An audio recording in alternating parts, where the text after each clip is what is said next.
Whoa, Paul George, slow down now. Don't hurt yourself.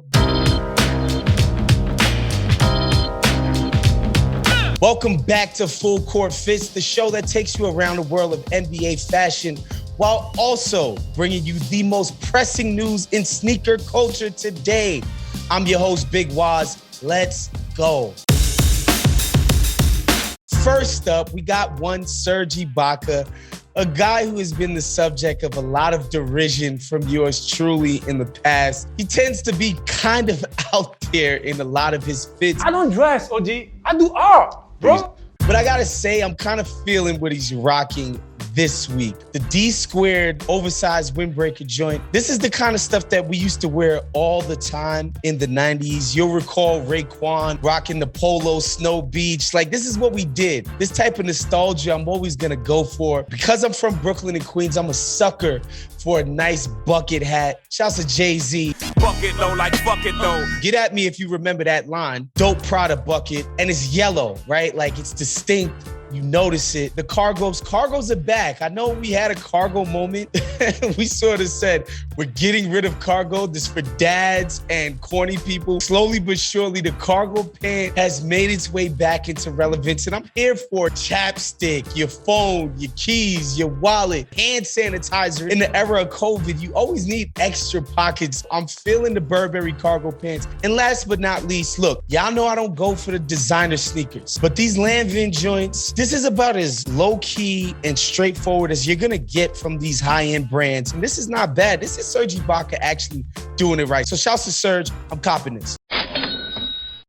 Next up, we got Torrey Craig, who is just now dipping his toe into the getting fresh, getting busy on the clothes tip. Clearly got some help from a stylist to help him pull pieces. However, if I never see a piece of gallery department clothing ever again, I will be very happy for it. Like this trucker hat, $300 on the resale market for a trucker hat from this brand. This is how out of whack the trend has kind of gone, and I'm good off a gallery department. I'm feeling the shirt. It's a rude graphic print shirt. However, when you pair it with these rude shorts, it's just too busy for me. I feel the direction he's trying to take it, but I wish he would have wore a solid shorts or a solid shirt to pair with one of these busier type of items. I'm dropping this fit despite the fact that he's rocking classic white on white. Shouts to New York City as always.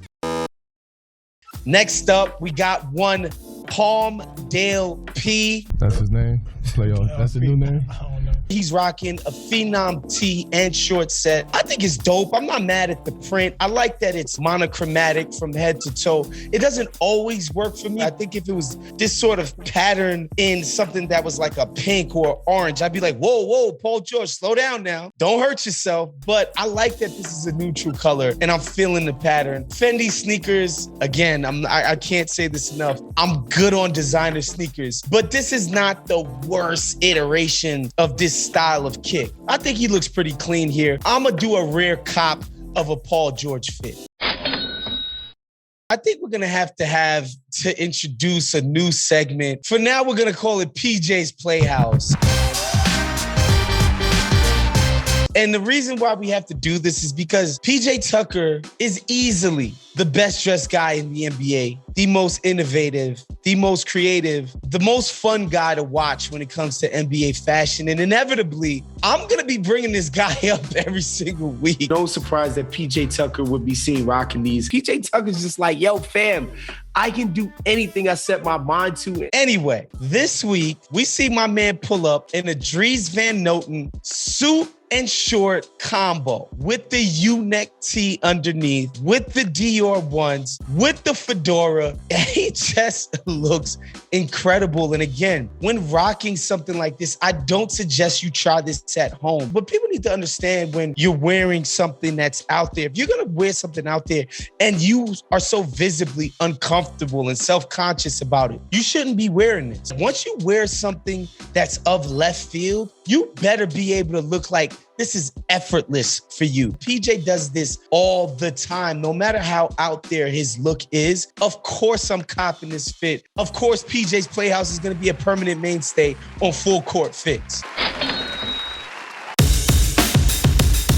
This week on Sneak Peek, we're going to start off with none other than Virgil Abloh of Louis Vuitton. He's their creative director. He is Nike's frequent collaborator. And your man is at it again.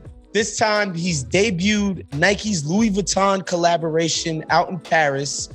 And guys, I grew up around 2001, 2002, where people were customizing Air Force Ones with just Gucci and Louis Vuitton cloth and sew it into the check, sew it into the toe. This is the exact same thing. There is nothing original, innovative, creative about any of this. Some of the other kicks as I scroll through this is, all over print, the Louis Vuitton iconic checkered print on an Air Force One. It's just, this is just a joke. This is just a pure money grab. They understand that the hype folks are gonna gravitate towards this no matter what. But again, what I have to respect about Virgil is that he's not hiding anything. He's putting this right in everybody's faces. He's making the farce plain as day to anyone who will see it. Yet, I know people are gonna go crazy for these sneakers. I know it's gonna be impossible to get them. I know the resale values of these things are gonna be completely out the roof, but it's a joke. I would hope that you recognized it. We got our first look at Giannis Antetokounmpo's third signature, the Freak 3. I gotta say, I hate Nike's promo picture department. For whatever reason, the first images we see of any shoe are always from the worst angles. Instantly makes me dislike the shoe, which I think might be genius marketing, because then my expectations become so low. I'm like relieved when I see a better pic. I'm like, oh, I actually like these joints. I think the same thing with the Greek Freak 3s. I'm not really crazy about the initial shots of this shoe. I like some of the details I see on it. Giannis being, self-identifying as a defensive stalwart. You see the lock emblem on the tongue. That's pretty cool. Another strap. I'm kind of strapped out. I'm not gonna lie to you.